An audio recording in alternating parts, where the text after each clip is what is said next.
नमस्कार मित्रांनो, better retirement या माझ्या नवीन चॅनलमध्ये आपलं स्वागत आहे. एक सेवानिवृत्तीनंतर एक छोटासा वेगळा प्रयत्न करत आहे.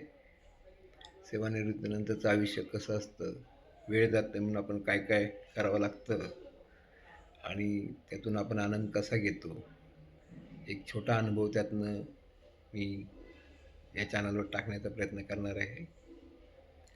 आणि यातून दुसरं असं की सेवानिवृत्तीनंतर काय अडचणी असतात आणि त्यातनं काय कसे मार्ग सापडू शकतात आणि मला ज्या अडचणी आल्या त्याचं एक सोल्युशन शोधण्याचा माझा एक छोटासा प्रयत्न राहील. आपल्याला निश्चितच आवडेल अशी मी आशा करतो. आणि प्रत्येक माणूस सेवानिवृत्त झाल्यानंतर सगळ्यात आधी त्याचं महत्त्वाचं असतं आरोग्य. आरोग्य चांगलं असेल तर तो सेवानिवृत्तीचा आनंद घेऊ शकतो. दुसरा एक मोठा प्रश्न असतो की त्याचा वेळ कसा जावा. एकतर वेळ जाण्यासाठी त्याला पूर्वीपासून काही छंद, आवड असली पाहिजे. आणि दुसरं म्हणजे त्याला कुठलीही आर्थिक विवंचना नसली पाहिजे. आर्थिक विवंचनेने माणूस जास्त लवकर आयुष्य कमी होतं त्याचं. त्यासाठी आपण सुरुवातीलाच काहीतरी तरतूद करायला पाहिजे. काही जणांना रिटायरमेंटनंतर पेन्शन असतं, त्यांची काय अडचण नसते. बऱ्याच जणांना रिटायरमेंटनंतर पेन्शन पण नसते. त्यांनी जर त्यांची सुरुवात जर आधी केली नसली तर खूप अडचणी येऊ शकतात. तरुण वयामध्ये माणूस फारशा या गोष्टीकडे गंभीरपणे बघत नाही आणि भविष्यातून त्यातून मोठमोठ्या अडचणी निर्माण होतात. तर प्रत्येकाने माझी एक इच्छा आहे की जे सेवेमध्ये कुठल्या पण असू द्या, खाजगी असू द्या, गव्हर्नमेंटमध्ये पण असू द्या, त्यांनी त्यांच्या तरुणपणात रिटायरमेंटची तरतूद करणं गरजेचं आहे. त्यामध्ये खूप छोट्या छोट्या चांगल्या गोष्टी आहेत. आपण सुरुवात केली, जेवढं तुम्ही कमी वयात सुरुवात करशाल तेवढा तुम्हाला त्याचा फायदा निश्चित चांगला होईल. पण सुरुवात करायला पाहिजे. कारण अशा गोष्टी सांगणारे लोकं खूप कमी असतात, की तुम्ही असंच करा, तसं करा. कुणी काही सिरियसली घेत नाही. मला आठवतं की आमच्या ऑफिसमध्ये एक आमचे सीनियर होते. त्यांची पोस्टामध्ये ₹25ची आर-डीचं अकाउंट होतं त्यांचं आणि मी स्वतः त्यांचा हप्ता भरायचो. जवळपास 20 वर्षानंतर 25 वर्षानंतर त्याचे ₹40,000 मिळाले होते. आपण बघितलं तर ₹25 काय किंमत आहे. पण 25 वर्षानंतर त्याचे ₹40,000 मिळाले. ही काही थोडी बाब नाही आहे. पण कुणी याच्याकडे गंभीरतेने बघत नाही आहे. पगार जरी कमी असला, इच्छा असेल तर सेव्हिंग करता येऊ शकतं. तर मी काही गोष्टी बघितल्या, तर म्युच्युअल फंडसारख्या चांगल्या स्कीम आहेत. त्यामध्ये तुम्हाला जर सविस्तर माहिती पाहिजे असेल, तर भविष्यात आपण नक्कीच बोलू. दुसरा असतो आरोग्याचा प्रश्न.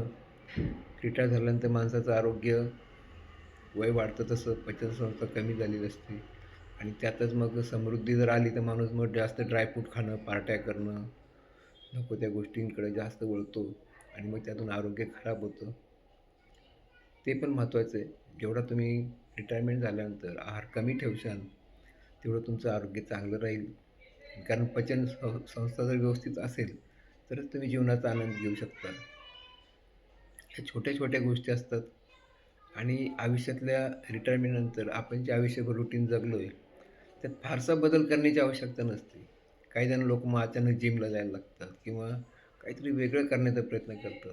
त्यांनी काय होतं, की शरीराला सवय नसते आणि त्यामुळे ते लवकर आजारी पडतात.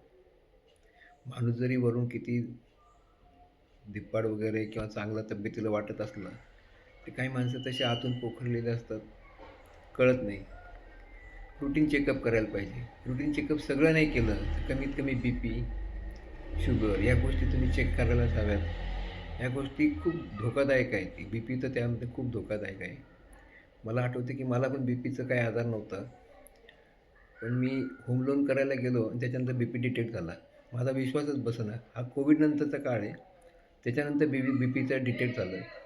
त्याच्यानंतर मी रेग्युलर गोळ्या सुरू केल्या, तर मला थोडंसं पहिल्यापेक्षा जास्त फ्रेश वाटायला लागलं. की बी-पी हा अत्यंत धोकादायक आहे आणि तो लोकं इग्नोर करतात. आमच्याच एक ओळखीचे नातेवाईक आहेत. त्यांना बी-पीचा त्रास होता. त्यांनी गोळ्या रेग्युलर काही दिवस घेतल्या. नंतर अचानक बंद केल्या. आणि एक दिवस त्यांना पॅरालिसिसचा अटॅक झाला आणि मग त्यांचे हातपाय वाकडे वगैरे झाले. आता त्यांच्या सुधारणा आहेत, पण एक चांगलं आयुष्य वाया गेलं. ते अक्षरशः मी राहत होतो तिथं तांदळाचं पोतं वर घेऊन यायचे. अक्षरशः एवढी ताकद होती त्यांच्यात. हे बीपीमुळं त्यांचं सगळं आयुष्य उद्ध्वस्त झालं.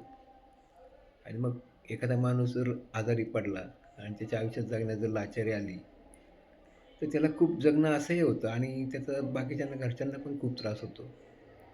त्यासाठी बीपी आणि शुगर या गोष्टींची रेग्युलर तपासणी करायला हरकत आहे.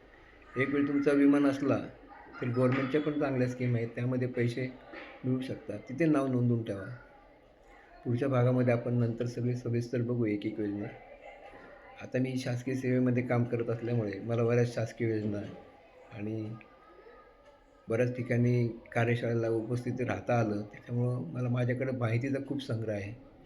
माझ्याकडची चांगली माहिती माझ्या मित्रपरिवारांना किंवा सर्वांनाच ही कळावी आणि त्यातून त्यांनी आयुष्यात एक समृद्ध रिटायरमेंट जीवन जगावं यासाठी एक माझा छोटासा प्रयत्न आहे.